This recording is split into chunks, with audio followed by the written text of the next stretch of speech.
Hello mga guys, welcome po uli sa aking channel. Kumusta po kayong lahat? Today, March 19, 2025. Ang oras po ngayon dito, 7:30 ng gabi. Dito ako ngayon sa bahay, kakatapos ko lang magtrabaho. Ngayon, meron akong papagawa ngayon dito sa bahay uli. So guys, tingnan natin. Ito mga guys, itong aircon uli, ipapa-check ko uli kung anong nangyari. Kasi dati nung lumipat kami dito, na-install dito siya. Pina-pre-on ko uli. Kaso okay naman siya nung una, mga 2 buwan, na 3 buwan, malamig naman siya. Pero mga bago ako nagbakasyon, napansin ko na meron naghihiyelo dito sa part na to, sa may tubo na yan, naghihiyelo siya. Ngayon syempre, hindi ko naman gano'ng pinansin kasi that time na bago ako umuwi, nagbakasyon, medyo malamig na nun. Kaya sabi ko, sikasuin ko na lang to kasi hindi ko naman siya ginagamit habang nakabakasyon ako pag magsa-summer na. Kaya this time siguro ito na siguro yung panahon para patignan ko kung anong problema niya. Pasensya na kayo guys, medyo maingay dito. Hindi pa rin tapos yung ginagawa sa taas. Parang nire-renovate talaga yung sa taas na 3 palapag din. Kasi nung bago ako umalis, bago ako nagbakasyon, wala pang nagtatrabaho noon. Mga December yata, nung nasa Pilipinas na ako, ang sabi sa akin dito, ginawa daw mga bahay. Ngayon, di ba dati nakita nyo nga na may nagsisemento dito sa may, sa may harap dito. Medyo yung trabaho pa kalahati pa na ata sila noon. Yung mga ibang kwarto noon na nakita ko sa taas, bago sila. Kaso meron nata nakaabil, makaganda. Ngayon, siguro yung ginagawa nila dito yung pinaka-top, rooftop ng mga bedroom na tinagdag. Medyo maingay. Kaya almost mahigit 2 buwan na yung trabaho dito. Kaya medyo maingay pa rin. Kung gusto mong matulog ngayon, mahirapan ka matulog sa ingay. Yan, tinatawagan ko sila kung nasa na sila niyan.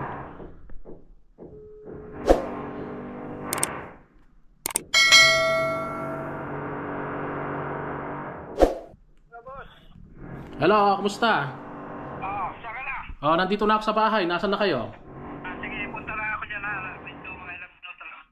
Sige, inayos ko na rin yung mga gamit dito para may space kayo dito, no? Nandito na ako sa bahay. Sige, chat mo na lang ako kapag nasa gate ka na, no? Tawag ako sa'yo pag nasa gate. Sige, hintayin kita. Sige. Sige, salamat. Yun nga guys, parating na sila. Yung mga suki ko to, yung aircon. Yung mga nauna ko pang mga sa ibang bahay, sila yung yung naglilipat nung mga aircon ko dati, tsaka yung naglilinis. Hintayin ko na lang dito sa labas. Hinintay ko rin yung tawag nila. Sabi ata kanina kumain muna sila habang wala ako dito sa bahay. Buti na lang, kakatapos lang ng work ko, tinawagan ko sila kaninang hapon na Brad, sabi ko, pacheck mo na lang yung aircon ko kung meron kang pre-on. Sabi, meron naman yata. Kaya sabi niya, pupuntahan daw talaga ako. Hintayin ko na lang yung tawag nila para mabuksan ko itong gate. Yung parang mga gagawa dito sa aircon ko, yan, mga bihasa talaga sila sa mga air condition. Yan kasi yung mga trabaho nila dito sa Saudi Arabia. Talagang kinakailangan talaga ng yung mga nagtatrabaho sa mga aircon kasi ang daming aircon dito, lahat ng mga bahay dito aircon, mga building, mga pagawaan, mga pabrika. Yun ang mga project nila. Talagang talaga sila, biyasa talaga sila sa aircon. Kung anong sira, kung ano ang kulang, anong dapat palitan, kung pwede ba yung aircon, alam nila. Kaya hinintay ko na talaga sila na magkaroon sila ng gamit para maayos talaga itong aircon ko. Malalaman ko niyan kung ano talagang sira niya o kailangan lang ng pre-on. Ayun, nandito na sila. Sa labas na daw sila.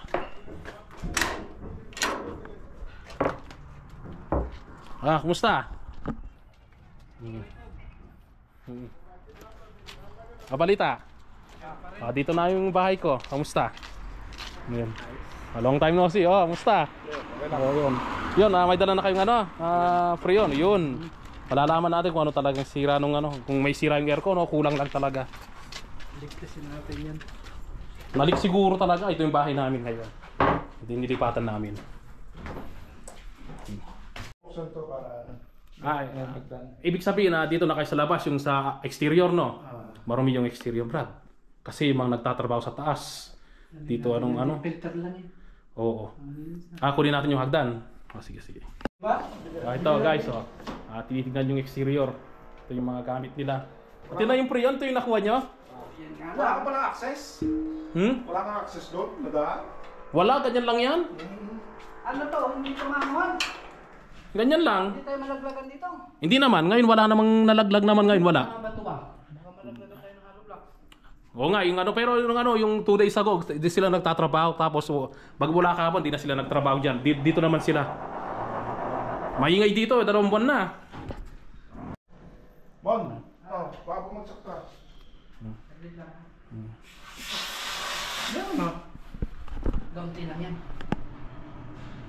Anong, ginano mo na siya? Tingnan. 250 lang. Kulang. Standing dapat 230. Iyan na mo. Paganahin mo. Meron mo nga. Paganahin ko muna raw mga guys, para malaman nila kung ano yung kailangan i-repair. Baba mo yung settings, sir. Kasi tag-init na ngayon eh. Painit na, no Brad, no?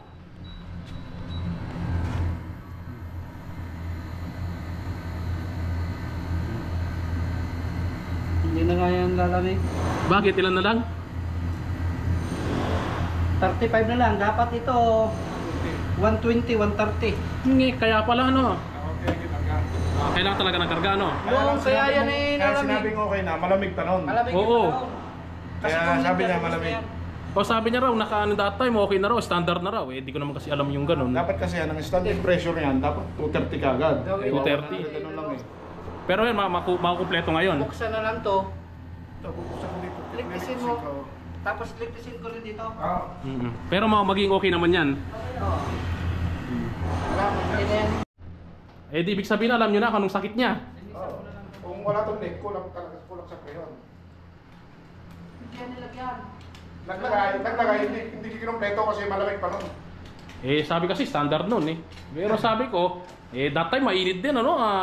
Nang naglipat kami, August yata yun. September, October, o November, malamig na, di ba? Tapos nagbakasyon pa ako, di ako ginamit ng 2 buwan. Malakas na yung, mataas na yung init ngayon, kaya hindi na ilalamig, hindi na rin mag-aayos yan. Ibig sabihin talaga painit talagang ano na, no? Kaya sabi ko sa iyo nung pinamdown to, ano ba nangyari? Sabi mo, tumagas lahat yung crayon niya. Oo, parang Yung niya. tapos nag-yellow pa, ano? Tama nga sinabi niyo, no? Walang lamig no? Wala. Kagabi natulog na ako, wala na akong damit eh. Sabi ko, kailangan na talaga to kasi painit na nga. Malalaman ko may leak niyan.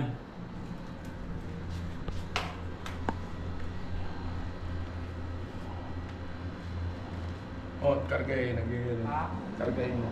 Wala dyan? Wala. Karga. Ha? Karga. Ha? Kargaan mo, nag-iirin. Wala dyan? Wala. Walang leak ha? Wala.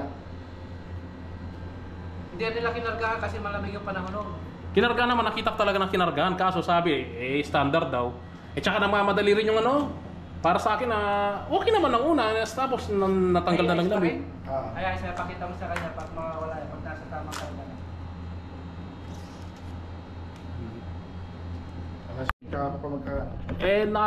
na. Naalala ko sabi na lang 7.5, ewan ko ano yung 7.5 na yun. Ewan ko siguro kanya-kanyang ano, pero siyempre kayo, talaga sa mga aircon kayo, di ba? Wala, saan ka makakita 7.5 ano yung 7.5 na yun? Ewan ko anong ko. Sabi ko, ay ganun ba? Sabi ko, siyempre nag-agree na lang ako. Nawala na yung yellow mo?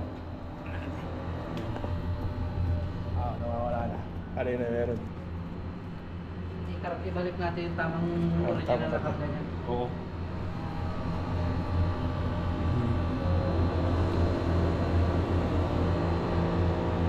Bibigyan siya ng pre. Palinis ang filter na lang. Ano mo bang ano? Dilagyan mo na? Binigyan mo na yung standard o testing pa lang? Guys na yan, nagadagdag na ulit ako ng ano. Mag... Pinaexakto ko na, naayos na yung karga niya. Nawala na yung guys. Oo. Medyo lumalabig na nga ng konti. Yan.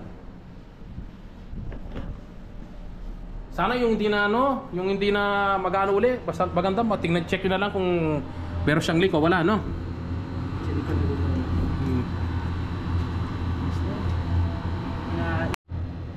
Ano pa lang nangyari nun? Ibig sabihin, yung pinaka-ano niya, pinaka-hangin niya nilagay, konti. Konti lang yun kasi malamig yung panahon nun. Tapos sabi nila, okay na, ngayon pala, konti. Anong na tendency nun? Magiging ganito, yung mawawala talagang hangin? Hindi, mag-aayos siya. Bagang talagang mawawala yung prion niya, katulad nung sa akin. Hindi, yung sa'yo, iba yan eh. Kinargahan nila ng malamig yung panahon. Ay, ganun ba yun? Kaya mababala yung prion niya, lalamig yung loob, pero pag tumaas yung temperature, mag-yelo na yan. Ibig sabihin, ito yung bilalagay nyo yun, pang mainit na yan, okay na yan. Pang ano na to? Pang summer. Pang yung normal na karga na talaga niya sa tag-init. Kung lang talagang ganito, magte-tendency ganito. Kaya pala. Ito naman, kahit yung karga na to, kahit lumamig, kahit na tag-init, ganyan na rin yan. Hindi na yung mababago. Oo. Okay na sa ano? 125. 125 na yung standard niya. 125 PSI sa running. Ibig sabihin na talagang pinaka-standard na hindi na siya... Pinaka-standard to kahit sumagad na ng 51 ang init sa Saudi. Malamig pa rin yan. Oo, salamat naman kung ganun. Para panlaban sa init. Mainit na eh. Pakicheck na lang kung ano, kung malamig na siya. Kumapit na yung ano, yung prion. Bumalik na sa dati, no? Okay na pag ganyan. Sa mga pero ng basahan. Basahan, sige. Pulang sa natin para... Sure. Maingay sa labas, no?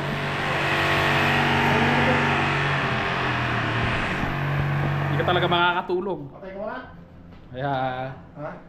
Kaya kung gusto mo matulog sa oras na to, talagang hindi ka talaga makakatulog. Kaya saktong-sakto naman, wala akong trabaho ngayon. Tapos na ang duty ko. Dumating mga gumagawa ng aircon. Yun. Alisin ko na kaya aircon. Ha? Pwede bang... Oo, pwede na lang ano. Kasi wala naman, barado lang yan. Barado lang yan? Haharang lang yan. Pwede, kung tanggalin mo na, kung okay naman siya.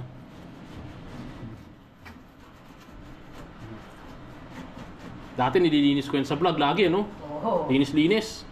Ngayon, di mo na gano'ng nalilinis dito kasi may nagtatrabaho dito eh. Hindi naman siya gano'ng madumi. Na dikit, alisabok lang na ano. Pero mas maganda sana kung may spray, no? Kaya na yan. Kaya naman yan. Yan, palilinis ko na rin. Naglagay kami ng tubig sa balde. Yung? Tungnis niya. Pwede.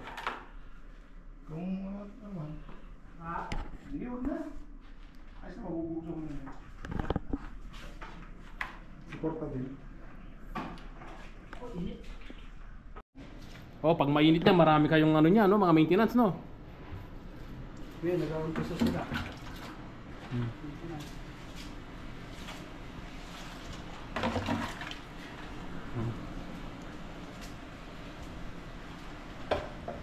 Sabi ko, sana makatulog na ako. Sabi ko nga, makatulog naman ako, pero syempre, hindi na nga ako nag-jacket sa trabaho ngayon eh. Gusto ba ng tubig? Isa pa? Ayun, nakapatay naman yung switch niya habang nililinis. Mamaya pwede nang paganahin ito ulit. Babalik na siya sa normal. Wala nang laman. Sakto lang pala ito sa sa aircon ko. Prion. Mahal to sa Pilipinas. Dito sa Saudi Arabia, gusto dami nito. Kaso depende sa mga panahon kapag tag-init, doon lalabas sa mga yan. Ito mga guys, medyo patapos na yung trabaho. Yan, karga ni sir. Yan. Ha? Klase. Puro bakbak eh. Pero natural lang yan kung mayroon tutulo dito yan, natural lang yan. Hindi sir, dapat. Tinaypan ko na eh. Wala siya yung tape sa loob. Hindi niya iniwala. Nagmumuis yan eh. Kaya tumulo yan, nag-yelo nun. Oo.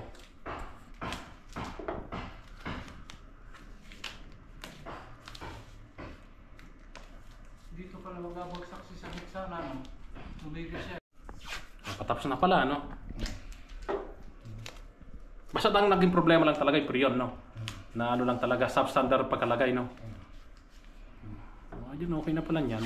Mas maganda. Sakto-sakto. Mainit na yung panahon, painit na eh. Kaya lang ito binuksan dito, niligtas natin.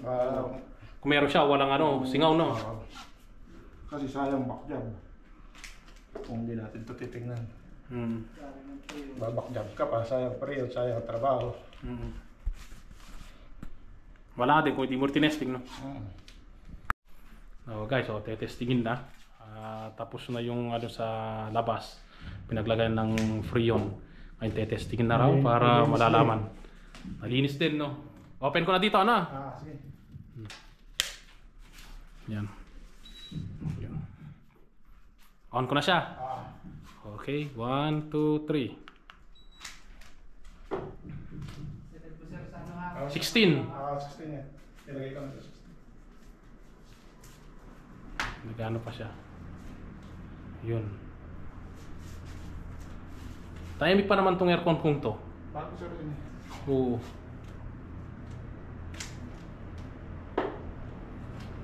Gusto ko ano pa.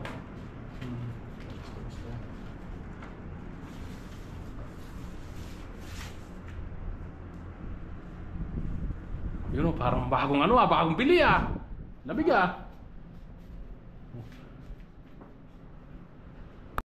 sir, okay na? Okay. Hindi na siya mag-ano.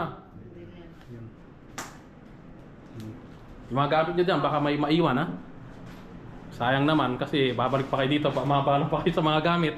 Lalo na sa mga gamit sa trabaho nyo. Babalikan mo pa yan, no? Lalo na yung mga yung pang temperature mo. Importante yun.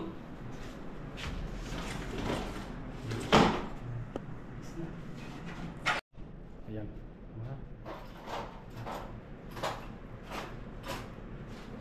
Lamig na? Ano na siya? Standard na? 120? 120. 120 ano? PSI. Sarap ng tulog ko niyan. Wala na. Yan mga guys, so, tapos na yung pina-repair kong aircon. Di naman pala siya sira. Kala ko nasira na yung compressor. Ibig sabihin, bibili na naman tayo ng bago o magpapa-repair. Mahal pa naman ng bago ngayon. Sa panahon ngayon, medyo magtataas ng mga aircon yung presyo nila kasi marami na tag-init. Minimum na mga ganyan ngayon na split type. Nakita ko nung namalengke ako sa Lulu, 2.2. Makakuha pa ng 2,000 pero siyempre hindi yung mga branded. Kaya buti na lang sa awa ng Diyos, okay naman. Freon lang talaga yung ang problema. Sir, anong film mo sa okay na ba? Ayos na siya, eksakto na yan. Yung dati talaga minadali, gano'n. Kaya Hindi kasi pwedeng madali mo yung pagsali ng preyo. oo. Yan ang trabaho dapat tag-intay mo talaga. Hindi pwedeng salin ka agad. Tsaka hindi tama yung karga nila ng preyon. Kulang. Kulang talaga. Kaya nagkakaga dito, no? Kaya naging nag-yelo. Wala lamig.